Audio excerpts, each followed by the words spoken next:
Yes, good morning, good evening, everyone. We are bringing another very important topic today, which is a wisdom tooth. What is a wisdom tooth? A wisdom tooth is usually the last tooth. Remember, in the whole mouth, especially in adults, we have, when we begin from the midline, we have 8 teeth from the midline up to the last. So when we divide the mouth into two, in each side we have 8 teeth from the middle up to the last. So the wisdom tooth is the last tooth, or it is the 8th tooth. Usually it develops around 17 to 25 years of age. It means in many people, especially those who are below 16 years of age, they do not have this tooth. And usually the challenge we get, or that happens, that this tooth comes in the mouth when there are already other teeth, because other teeth are going to be in the mouth by the age of 13. The 7th tooth is already there, but these teeth are going to be there, and the 8th one, or the last, the wisdom tooth, meaning the 4 different sides, one here, one here, one here, one here, they are going to come around the age of 17, 25, when the other teeth are already there. Meaning, for it is like to lack space for people, especially with small jaws. So what is its impact? It may erupt, or it may appear in a normal way, or in a way which is not normal. Let's assume it appears in a normal way, or if it comes in a normal way. When it comes in a normal way, still we usually get a problem, both in many people, not all, but in many people, what we call pericoronitis. Pericoronitis, or in this condition, when we are developing, or whether not developing, when we are erupting, when the tooth is coming into the mouth. That's what we mean by erupting. When the tooth is coming into the mouth, we normally get this problem called pericoronitis. And what is pericoronitis? When the tooth is appearing into the mouth, remember it has been down in the jaw. As it is coming into the mouth, usually it pushes the gum above it. So as it pushes the gum above it, food can go under this gum, or can be retained under this gum. As it is retained under this gum, it means that there are some people whom this may not happen, but if it happens that food is retained under this gum, or it goes under this gum, you're most likely to have bacteria, which is always in the mouth, feasting on this food. And once it feasts on this food, we can get infections there. We can get a swelling under this gum, what we call pericoronitis. When bacteria infest on this gum, when there's infection around this gum, we can have what we call pericoronitis. And what is pericoronitis? The gum around this area is going to swell. And someone is going to have a lot of pain. When it swells, remember the opposite tooth can also increase on this problem by also, when someone tries to bite, it also tries to do what? To traumatize it, or to hurt it by holding on it, by biting on it. So this one increases on the chances of it swelling. So what happens is that someone is going to develop pain. Someone with this problem called pericoronitis, and the one we are saying, it is a swelling around the last tooth or around the tooth which is coming up, someone is going to show different signs. One of the signs is that we are going to have pain. Someone will have pain because for every swollen part of the body or around the body, we shall have what? Pain. Somebody will have very serious pain. Pain around that area, pain around the whole side which is affected, which can even cause headache and even pain around the ear. Someone can even have hearing problem because that all of this side is what is affected. That is pain. Hearing problem can come in because there is what? Swelling, pain around what? That side.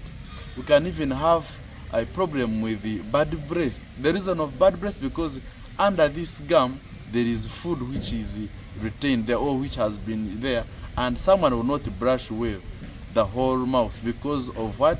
This pain. So we are going to have bad breath, the one we call what? Halitosis. Because of this condition, because of the swelling, we shall have inability to open the mouth, and we call it what? Trismus. It can be a little bit, so what you can call partial, it can be severe, but we shall have inability to open the mouth very well. So pericoronitis is a very serious problem, and it arises from the fact that the tooth is coming up and the gum is swollen around the tooth, which is coming into the mouth. This one does not only affect wisdom teeth, even in the children. For the children, they don't have 8 teeth, they have 5 teeth from the middle up to the last, because they have 10 teeth down and 10 teeth up. So around the edge when the last tooth of children is coming into the mouth, we can also have the same problem of pericoronitis. So in case this one happens, you should not have you should not worry, especially for what? For children. Seek attention from the doctor, from the dentist about this problem. So remember we are talking about the wisdom tooth. So if it comes positively or in a normal way, it can still happen, pericoronitis. If it comes in a negative way or in a bad way, it can also happen. But let's now go to if it comes in what? In a bad way, what we call impaction. What is impaction? Many people have always asked that the doctor told them that this is an impaction. What is an impaction?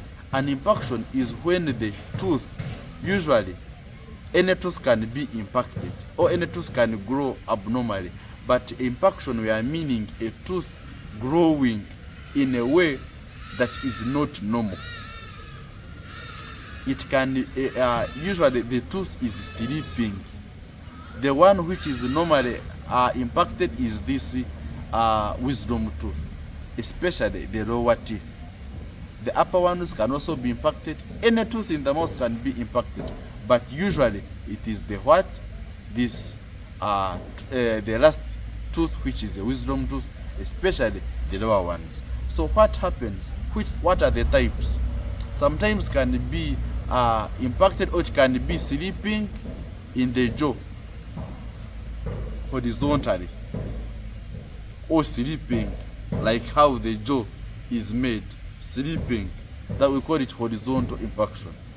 It can also be impacted when it has grown in a right way, but just below what? The normal way how it is, the other teeth are. It's just erupting in a normal way, but for it is a bit still down in the jaw, not on the level of the others. We call it a vertical impaction. We can also have others when it is sleeping a bit or lying a bit. We can call it a mesial impaction, or some people will call it mesioangular. It is sleeping facing the neighboring tooth. It can also be sleeping or lying facing the opposite side. If this is the jaw, it is facing the other side. That is called distal angular impaction, or it is lying facing the tooth, we call it facing the jaw, we call it the ramus, or it is facing the opposite side of the other teeth. So all these things, types may not be very important, but what is the problem of having these impactions? Should we leave them in the mouth, or should we remove them? What are they of a worry to a human being? It is of a worry to have an impaction, because the moment we have these teeth, the problem we have, as we have always been talking about in the previous videos about dental caries, is that what causes tooth decay is food remaining in the mouth. And you shall understand that these teeth are very far. Actually, wisdom teeth are not very important teeth, because these teeth are going to cause food to be retained there, to be between the seventh tooth and eighth tooth. We shall have teeth which are going to be in this area, and they are not brushed. Even when you try to brush, you will not manage to do what? To brush very well. So food which is in this area and brushed is going to be the cause of dental caries, or what we call tooth decay. Dental caries, in a way that food is going to be there, and remember we said bacteria, which is the normal flora, or bacteria is always in the mouth. It is going to ferment this food, and we get acids, and the acids will cause tooth decay. So tooth decay can be on the same tooth which is impacted, which the wisdom tooth which is growing badly, or on the neighboring tooth. So it means that you can have either way. The neighboring tooth may be affected, that is the seventh tooth, or even the tooth which is coming out. So that one will cause what? Tooth decay, and of course pain. Apart from tooth decay, we can still have what we call resorption. When this tooth is leaning against this other tooth, it can lead to problems of what we call resorption, where the tooth can easily wear out. Not that it has a disease, but because it is it has the tooth neighboring the last tooth is leaning against it, it is affected in that way, and of course we shall end up losing it, or it's getting sick. We call it resorption. Another one is that we can have swellings of the oral cavity or of the mouth. We call them cysts.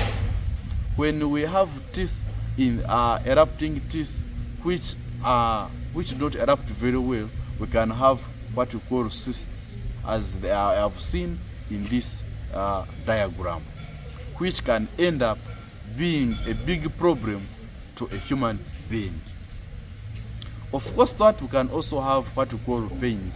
I've already explained the pain, which can be as a pain of tooth decay, of a cyst, of peritonitis, and others. We already talked about a condition where the opposite tooth, the tooth which keeps on hurting a soft tissue.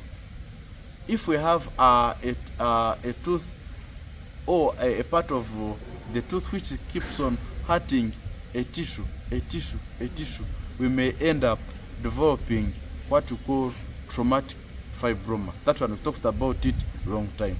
So if the opposite tooth is keeping on if the opposite tooth is impacted and is keeping on hurting either the part of the mouth, or it is hurting the part of the tongue, an impaction can equally cause what?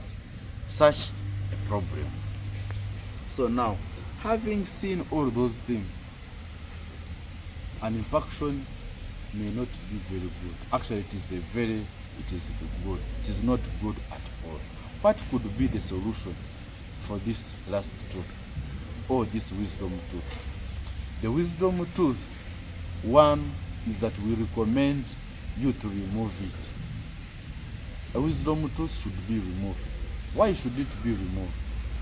And who should remove it? And at what age should we remove it? We recommend that somebody should remove this wisdom tooth actually as early as possible, because we said it comes in the mouth, or it erupts in the mouth around 17 years, 25 years. So around that age, one should remove it, especially if it is coming in what?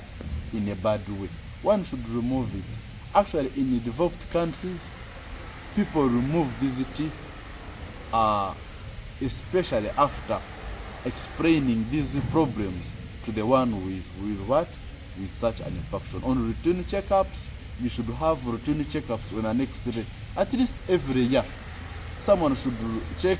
If you are told you get this, the X-ray shows you that you have this impaction, you need to plan and organize with your dentist to remove this what? This impaction. Because the earlier you remove it, the better. Because the moment someone is still young in this age group, the bone is not as dense as, or is not as rigid as when somebody has grown more and more and more. So the earlier you remove it, the better, before the roots become bulbous, and before the bone become what? Become so what? Dense, or become very strong. So you need to remove it. We always tell you to always remove, and don't remove it from anywhere. This tooth is a tooth which should be removed by a surgeon,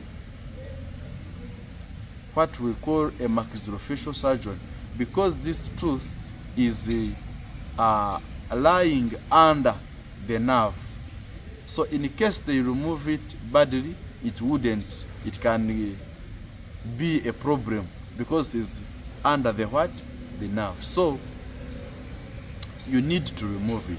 A surgeon can remove it, a maxillofacial surgeon can remove it, but this is the work of what? Of a maxillofacial surgeon. My professor, Dr.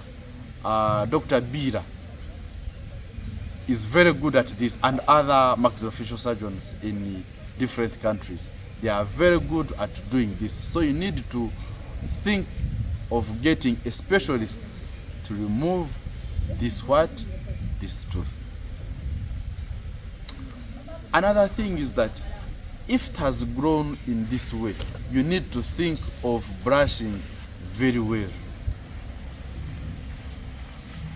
You need to think of brushing very well. When you brush very well in this part, you limit the chances of causing problems to this what? To this of causing problems to this tooth. Because you limit the problems of this tooth causing problems. Because we said one of the challenges we have is food remaining in this area. So the moment you brush very well, it means food is not going to do what? To retain in this area. So you limit the chances of what? Of infection. Another thing we are talking about is that you need to go to professionals, because these professionals will take an X-ray. The X-ray which shows this tooth, as we have been showing, is called an orthodontogram, or what we call OPG. It will show how this tooth is lying in the jaw and how it can be what? Removed very well. So I end up by advising you, you need to remove this impacted tooth if this wisdom tooth is impacted, because it has more and more problems if you leave it. Thank you so much for watching. See you in the next video.